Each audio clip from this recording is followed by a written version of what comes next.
Hi, everyone. Welcome to a special episode of College Admissions Toolbox in conjunction with Admissions Uncovered. This is a special joint episode, a meeting of the minds between myself, Steve Schwartz, and my good friend, Michael Gao. Hi, thanks for having me. Thanks for connecting, Mike. So I thought it would be cool for us to do this joint episode because we actually have quite a bit in common. We both have experience related to Columbia. I went there for undergrad, and you're currently there. That's right. Is that right? I'm a freshman there at Columbia right now. Oh, awesome. Wow. So you really just went through the admissions process a very short time ago. Yeah, very literally. Just got into Columbia, just got into college, and I guess that's why I'm so interested in it. I have a lot of thoughts about college admissions now. Yeah, I'm sure. And Columbia in particular, I'm wondering what your first impressions are as just getting into this. Well, I really love the school, and the city is amazing too. I grew up in suburban Dallas, so New York City is a lot more interesting than that. And I try to get off campus at least once a week. I know a lot of students, say, "Oh, I have a lot of work staying on the weekends," but I feel like since we're in New York City, it's what we should do. But what did you think about Columbia? Oh man, I loved it. It was even better than I thought it would be, to be honest. And I think Columbia is kind of a love it or hate it kind of thing, I think, in part because of the core curriculum. If you're in the Columbia College, then you're doing like a third of your classes are somewhat dictated by the core curriculum. And that means you're going to do a lot of reading, especially freshman year literature humanities, great classic works of literature. And then, of course, sophomore year, you have contemporary civilization with great works of philosophy. And that's a lot of reading, and it's not for everybody. For sure. Honestly, I'm not too keen on literature humanities, and I think it also has to do with who your teacher is, who your classmates are, because it is a seminar style class. And if the other students aren't that interesting or don't talk, then the seminar class doesn't really work. But I am really excited for contemporary civilization because I think the philosophy angle to it, more macro political philosophy, is definitely something I'm more interested in than just, the stories and literature humanities. Yeah, sure. It's really interesting though, I think, because it kind of gives everyone in the college this common basis for relating to each other, right? Like you might be a pre-med major, someone else is pre-law, someone else is economics, but you're all still somewhat fluent in these great works of literature, like maybe Crime and Punishment, or maybe just the Bible, right? Or then getting into sophomore year, you've got philosophy with Kant and Nietzsche and so on. And so it kind of creates this interesting thing where even if someone is not one of the 20 or so in your seminar class, you still have several hundred other people who are going through the exact same experience, whether it's enjoying it or whether it's just kind of being unhappy about doing all that reading. We definitely complain about the reading all the time. I'm actually majoring in economics. What did you graduate with? I majored in political science, which I think those are two of the most popular majors at the college, right? Most popular. Yeah, they are the two. I think econ's number one and poli-sci is number two. Sounds about right. It's so funny, but it's funny because, in poli-sci, there's obviously a natural relation to these works, which is why I think I like them so much. Like philosophy, especially, there's a lot of it's political philosophy. Sure. Like how should government be structured? Sophomore year, you have Rousseau, you have Hobbes, you have John Locke, I believe, as well. So there's a lot going on related to government. But then literature humanities could maybe be good for the English folks. Definitely. But then econ, of course, there's not that much of a connection except for maybe Adam Smith, right? Luckily I'm also interested in politics. Maybe there's an econ poli-sci joint degree now, and so I'm maybe looking into that, which is why I think contemporary civilization appeals a bit more to me. Yeah, very cool. Maybe it'd be useful for folks who are considering Columbia if we talked about some of the other things involved in the core curriculum. Yeah. And then, of course, the other stuff going on. So literature, humanities, and contemporary civilization are the two biggest ones that everyone is taking. Definitely. Then there's a few others that folks are taking as well. And I think things have actually changed a little bit since I was there. I know there's a science class that was not required back when I was there. I didn't actually take this, but could you share on that? So I don't want to make too big of a deal about this since this is really just like a one semester. It's a very easy class. It's called Frontiers of Science, and Columbia's pitch on it is basically that in high school, in a lot of science classes, we're taught formulas, equations, we're taught to pump in numbers, spit out numbers, do the mechanics of experiments. And Columbia says that's not really the point of a science class. The point of a science class is to teach you the habits of mind of a scientist, things like calculating with units, estimation, just kind of the big macro level principles behind a lot of scientific inquiry. That's their pitch on it. As someone who just went through it last semester, I gotta say, it's not as they say, because what they do is they split up the course into 4 sections. So we learn 4 different disciplines, but we only have 3 lectures per discipline. So 3 lectures for the brain, 3 lectures for astrophysics, 3 lectures for biodiversity, 3 lectures for climate change. And obviously that's not enough to get, 3 lectures on astrophysics. You're not going to know astrophysics. And so even when they try talking about the habits of mind of a scientist, that, sounds good in principle, but, in reality, when you're talking about calculating with units and, estimation, it's a lot of the things that you'd expect someone to have coming into the college. And frankly, a lot of people do have it. And I think this isn't, I feel like I've shared these feelings with a lot of other students going through the class, which is that it's a little bit tedious, a little bit too simple, if you get what I'm saying. Yeah. I got back when I was at the college, they were piloting this. And so I think only 1/3 of students were doing it. The other 2/3 of college students could kind of fulfill their science requirement with virtually anything. So I actually took what I thought would be the easiest science classes, because science was not my thing. So I took biodiversity and I took psychology. And those were, at least with those, you can go a bit deeper. I feel like 3 lectures on each topic, you might as well just go on YouTube and you can go far deeper, right? I mean, the lecturers are really engaging and everything, but 3 lectures per topic doesn't get you much. Right. And then there's also the writing class. The writing class, yeah. Where you're kind of workshopping your writing and you're evaluating different pieces of writing and then kind of reflecting on them.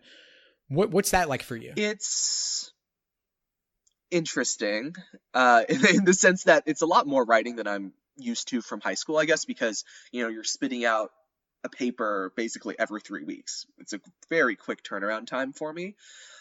And I think one thing that my teacher at least does really well is that instead of just focusing on the mechanics of writing, instead of just focusing on things like grammar and make sure you have transition words and things like that, he actually does talk a lot about the material that we're writing about, which is, I think, what makes the class a bit more interesting. Yeah, that's very, very cool. I remember another thing I loved about Columbia when it comes to writing is that they actually had this writing center you could go to. And I feel like a lot of students don't I got the sense that you take advantage of this, but not enough students do. And I found it to be such a useful resource. Like whenever I had any paper, I would just bring it to them and sit down. They would mark it all up for me and give me suggestions. And then as a result of that, I could turn in much better papers and my professor was none the wiser, but it was also totally above board. So it was really a cool bonus. Absolutely. It is an amazing resource. And I definitely agree with you. Not enough people know about it and use it, but it's also true that there's just too few writing consultants, for budgetary reasons or, whatever reason. And it's always packed in there. So it's difficult to get an appointment, but whenever I do get an appointment, I know my essays are better for it. Yeah, definitely. It's the sort of thing you really have to book far in advance. And obviously people don't always do papers months in advance, right? So it's kind of like you have to just say, okay, my deadline is Friday. So I'm going to book an appointment on Monday or Tuesday, so I have some time to incorporate the writing center director actually told me that the openings open up about a week in advance. So he was like, maybe just stay up until midnight and when it opens. Oh my God. Which is a very Columbia thing to recommend, I feel. Oh my God. Yeah. It's like you just have to set your alarm or something. Remember to do it. Oh, that's so funny. That's so funny. I know that at Columbia, there's always a lot of talk about, there's always controversies on campus. They're always talking about changing the core curriculum. They were certainly talking about that back when I was there. Is that still a big topic on campus, I gather? For sure. I mean, I'm sure you've heard about the Julian von Abele kind of racist person outside of Butler Library screaming awful things to African-American students. And that really did spark a debate on campus about whether, the readings we do in the core curriculum were tied to that or somehow caused that. And I think it's an interesting debate. I'm not entirely sure what side I come down on it, but I don't know. What are your thoughts on it? Well, to be honest, I'm not living it on campus, and so I can speak better to like what I've experienced in the past in terms of like controversies. I remember back when I was there was a lot of controversy over Middle Eastern Studies Department, MILAC, about is about Israel versus Palestine and the Arab world and all that. And so there's always lots of controversies. I think that ultimately it's just part of what makes Columbia Columbia. Even back in the 60s and 70s, your students took over the campus back in '68. And they barricaded, all the gates. They went into the president's office. It was nuts. There's a great book on this called The Strawberry Statement that was written by a journalist back at that time who actually lived through the protests and was there on campus. And it's a fascinating read just to get a sense of Columbia's culture, because I think that culture of protest and revolt and controversy and challenging bureaucracy, I think it stems from that. And of course, it continues all the way through to this day. I feel like Columbia is always in the news, especially here in New York. The local media, the Post, the Times, the Daily News, they all love to pick it up and kind of make headlines out of it. And I think that part of that is because what happens on college campuses does ultimately trickle down to like the wider culture, right? Because these are people who then go on to take positions in government, in journalism, and in politics. I've seen a lot of my classmates go on to positions at places like the New York Times. And so I think that controversy, it's certainly not for everybody, but you can disengage from it. I think there's enough students on campus who don't really care and they're kind of doing their own thing. I think there's a small vocal minority who always want to challenge things and make issues out of that, and that's their place to do that. But I think that at the same time, if you don't want that, you can definitely find common cause with students who'd rather focus on their academics or focus on other things altogether. I think maybe the poli-sci students and the econ students are more into this, but then like the pre-meds, the science folks, the math folks, they're totally disengaged from this for the most part, from what I see. I mean, I think that's the case for most schools. I feel like when we talk about touring schools, choosing schools, there's a lot of discussion about, you're fit for the school. And I get that type of word, but I also think that as someone who just went through this, kind of like did the thought process of deciding between schools, it's like all these schools have everything because they're just so big. And I think it's fair to say that Columbia definitely has a bigger kind of activist bent, being in New York City, being kind of in the edge of Harlem and gentrified Morningside Heights and the upper West and East Side. I think it is the intersection of a lot of places where you might see a lot of controversy. But again, like all schools, you don't have to do it if you don't want to. Of course, I think also, students are young, 18 to 22, right? That's the point at which you want to change things. People often who are politically engaged want to protest, want to advocate for things, and that's to be expected virtually anywhere. In Columbia, I think it's a lot of headlines, but again, it's very easy to avoid that if you want absolutely. to. I think what ends up ultimately being more relevant for students will be, of course, the location in the city.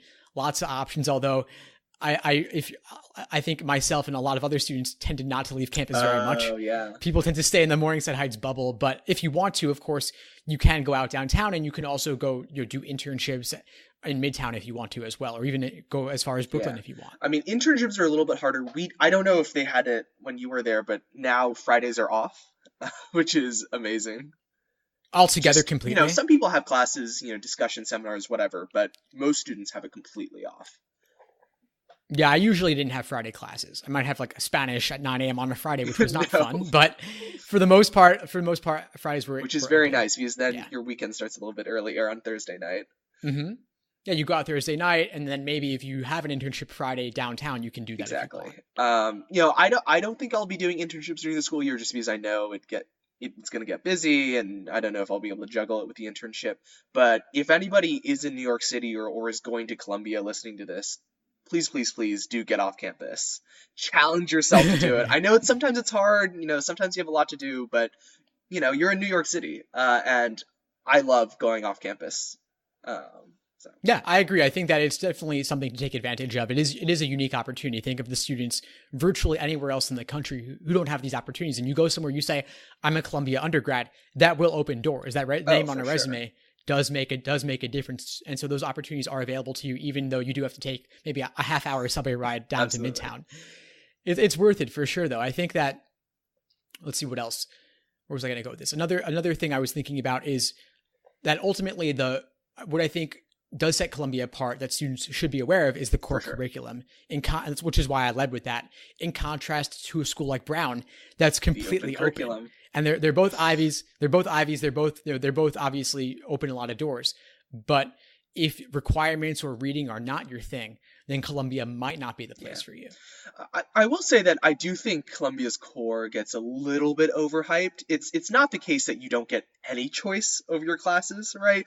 So for me, this first semester, I had to do literature, humanities, and frontiers of science, or university writing, because frontiers of science and writing kind of flip depending on what semester you take it first in, right? But you have between 4 and 5 classes to choose from, which means you have 3 classes to pick yourself. So I, for people maybe thinking about Columbia, I wouldn't get too afraid that you're not going to be able to choose your classes, because you definitely are. And frankly, a lot of schools, Brown being one of the only exceptions I know of, have general education requirements, distributional requirements. So at any school you're going to have certain requirements you have to fill.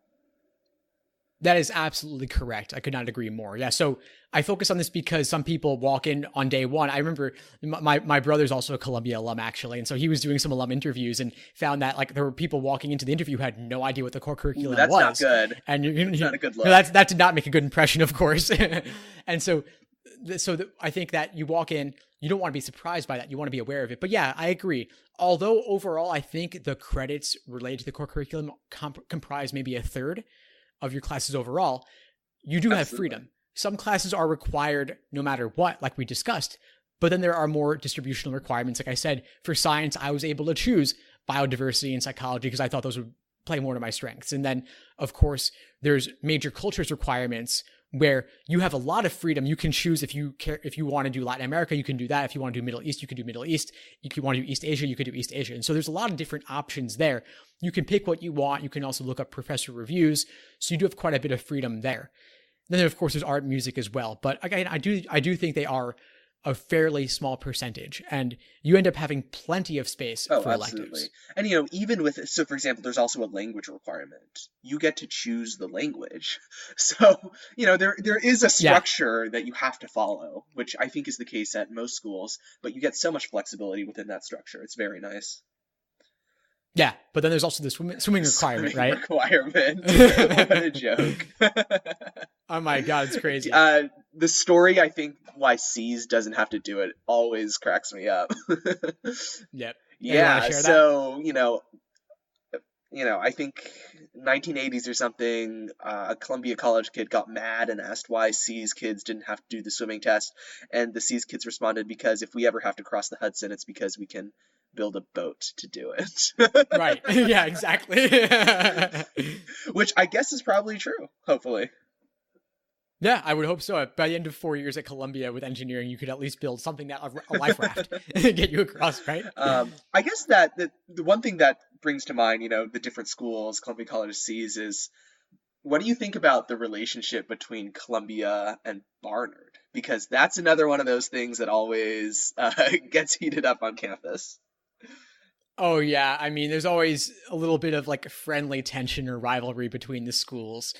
And it's funny. I think ultimately, though, it's funny to joke about it sometimes, but I think it's actually kind of cool because you then have this sister school right across the street that has a ton of other stuff going on too. Like Columbia kids can take classes there and vice versa.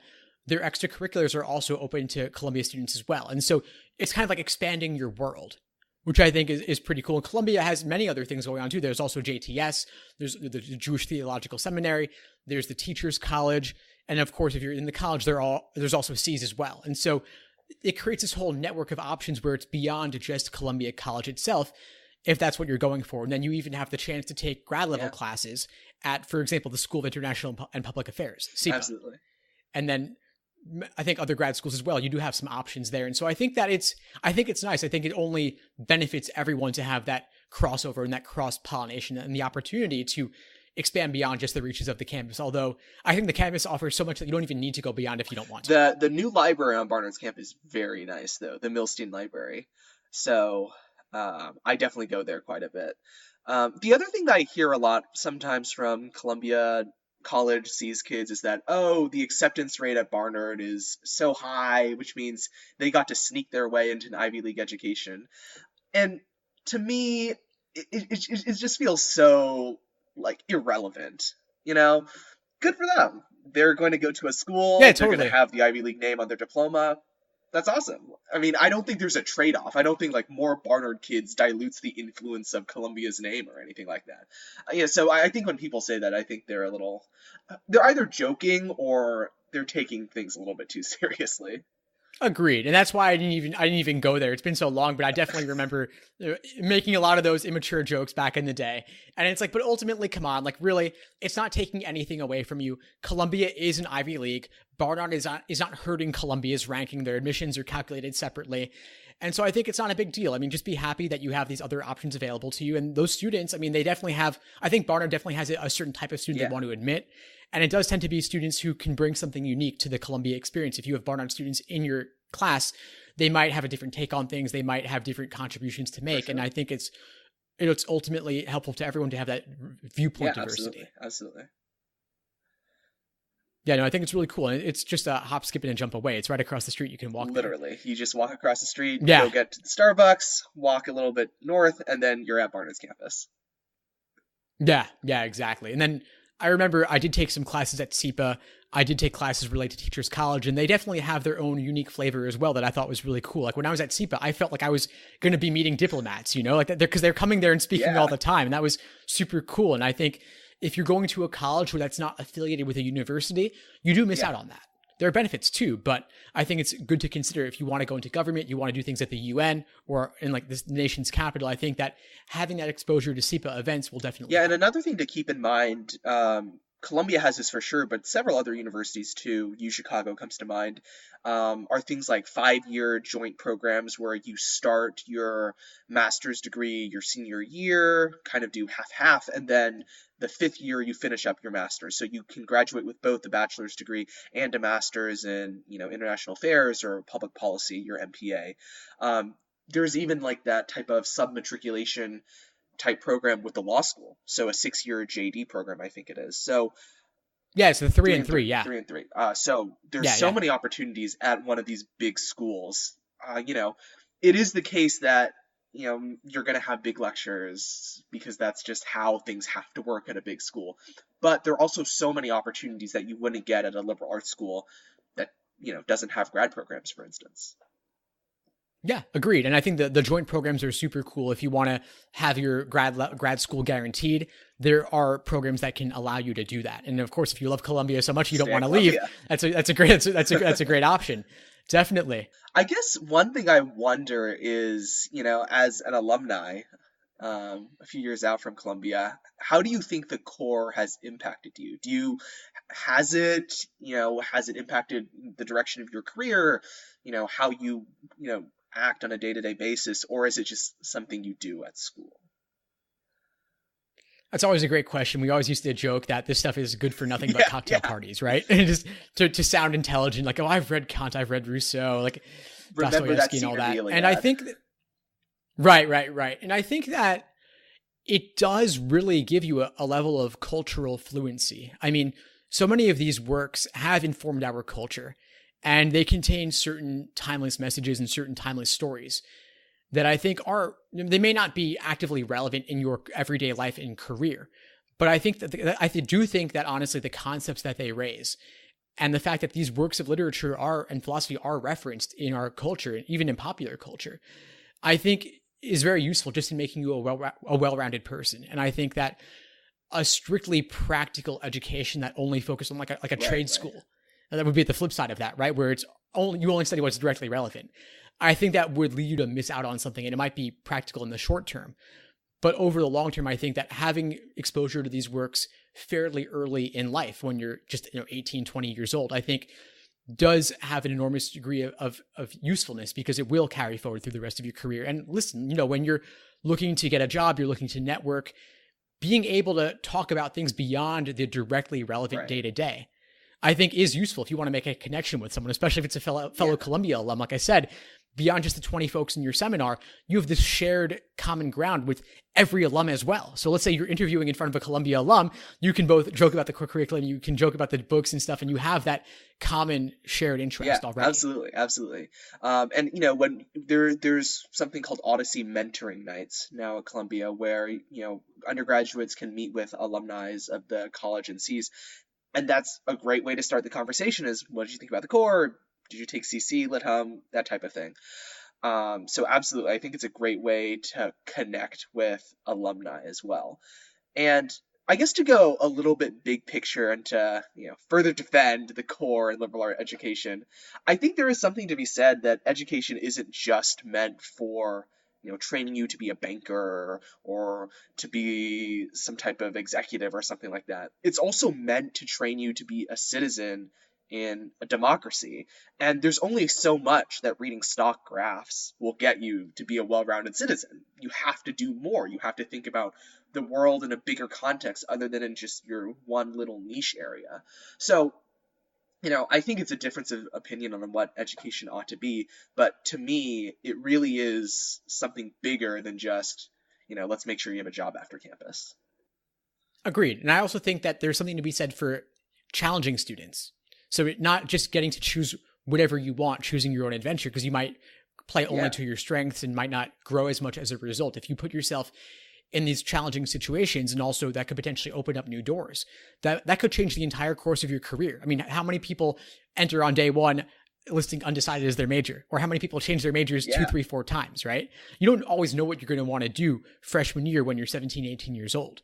And maybe exposure to art hum or art humanities or music humanities or major cultures or the writing or the core curriculum, that could change where you want to go. I mean, for me, because there is some flexibility in this semester, because I got some of the core requirements out of the way, is that I was able to take a Java class, and I didn't do any computer science before. I know like a little bit of HTML, and when I tell computer programmers that, they're like, that's not real programming, right? So taking the Java class is really interesting to me. It's challenging because I haven't taken a computer science class before, but I think it's interesting, and I don't know, because I do have a few more class slots, I might be taking more computer science classes, and that's the beauty of going to a school that has a lot of different things, and a school that isn't siloed off, right? So for a lot of public universities, UT, for example, I'm from Texas, that's my state school.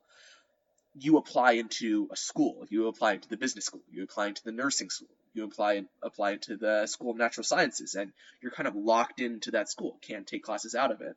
And to me, that's not it's just not attractive to me, because going into college, I knew I wanted to try out a few different things before saying, I want to spend the rest of my life doing this one thing.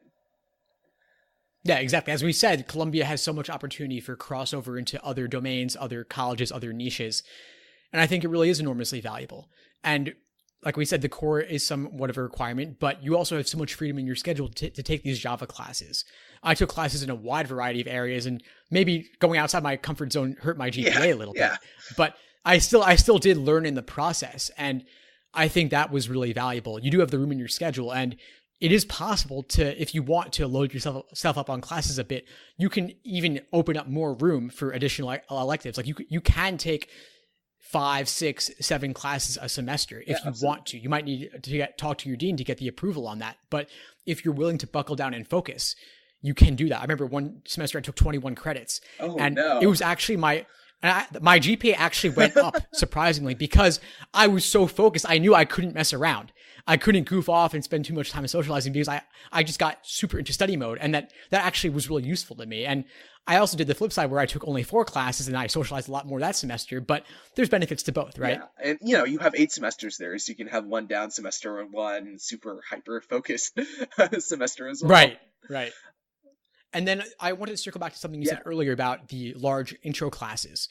And I just wanted to clarify for some folks that although Columbia does have big lecture hall classes, you will have classes with maybe 100-200 people if it's an intro 101, like prerequisite class from like the beginning of your major. But as you move on, they'll get smaller and smaller. If you take like 2,000 level, 3,000 level, and 4,000 level, even if you go to the grad level, they'll get much smaller very quickly. And you can always go to office hours. And I recommend that, whether it's with your TA or your professor. And the professors at Columbia were actually, I found, very accessible. Yeah, surprisingly and so. Again, like the writing center, not enough students take advantage, right? Yeah, and so to jump off on that, I think it's very true. Like a lot of people talk badly about big lecture classes, but that's just kind of how learning is at some point. At some point, you just need to sit down, have someone tell you the information, and then you go home and kind of like figure it out on your own. And if you have questions, go to things like office hours and recitations. I also went to Swarthmore's I think their fly-in program for interested high school seniors, and they're a very small liberal arts school, and they don't have big lecture classrooms. They only have, I think, one lecture hall in the entire campus. But when I sat into one of those econ seminar type things, it was still the teacher writing on the board the equations and talking to the students, just like it is now. The difference is now there's just more people in the class. So the only trade-off is that you can't ask questions, but even that's sometimes not true. Like my econ professor is very open to us kind of like raising our hands during the lecture. So I honestly think the distinction between big schools and small schools gets a little bit overplayed sometimes. I think it really is just about, does the school have what you want it to, professor-wise, major-wise, research opportunity-wise? And if it does, I think it's fine. Yeah, I agree. I think that ultimately the size of this school will more not dictate the style of education quite so much as it will dictate the other things like extracurriculars, socializing. So if you're going to a tiny liberal arts college, things will kind of, it'll feel like maybe a high school part two if you went to a smaller high school where everybody knows everybody, you see each other all the time, versus a larger school where you could be somewhat anonymous on campus. And I felt like Columbia, for me at least, was the perfect balance, because I would see this, I would run into somebody I knew every day walking across campus, even several people, but I would also run into many people who I did not know. I would see lots of unfamiliar faces as well. And so it was a good mix where I could be anonymous if I wanted to. You could put your hoodie up and kind of slink off to the library if you want to, but you can also be friendly and you run into people you know all the time. So you never really feel alone or isolated. And also I think the fact that 99% of students are living on campus also really helps to make it a good community feel, where if you're living in one of the two major freshman dorms like John Jay or Carmen, you'll always have a community. You'll always have somebody to go to breakfast or lunch with. Yeah, absolutely. And, I think it's a cliche that a lot of admissions officers say, but I think it's very true, that you can make a big school small, but you can't make a small school big. Makes sense to me. I've lived it. It's very true. So don't worry too much about that distinction, I feel like. Yeah, definitely agreed. Anything else you think we should cover related to Columbia before we wrap this up? No, I think that's about it. I might have more thoughts about Columbia after this semester, but we'll see. After my Java final. Of course. Well, maybe we could do a follow-up then. Awesome. All right, well, Mike, this was a lot of fun. For folks who are looking to connect with you, what's the best way to reach you? Yeah, so I do a college admissions podcast called Admissions Uncovered. I do it with two, right now, high school seniors, so they also just went through the process. And so we're over at admissionsuncovered.com. We talk a lot about the mechanics of getting into college, but I think it's we added some relatable stories because we all literally just went through the process, and it's a lot of fun. So we're at admissionsuncovered.com. Great. It's really cool that you're kind of living the experience and doing it fresh. For folks who are looking to connect with me, I'm at collegeadmissionstoolbox.com. I have the College Admissions Toolbox podcast available on iTunes, Spotify, Google Play, everywhere else, as I know Admissions Uncovered is as well. And I have a mix of interviews as well as shorter, bite-sized topical episodes, typically even only like 2 to 5 minutes, covering a topic super quickly for those who are pressed for time. Awesome. Well, it was awesome talking to you. Awesome talking to Columbia alumni. Yeah, and great to connect with a current Columbia student. Brings me back. All right. Well, this was a lot of fun. Thanks so much for doing this, and thanks for listening. Thank you, Mike. We'll talk soon.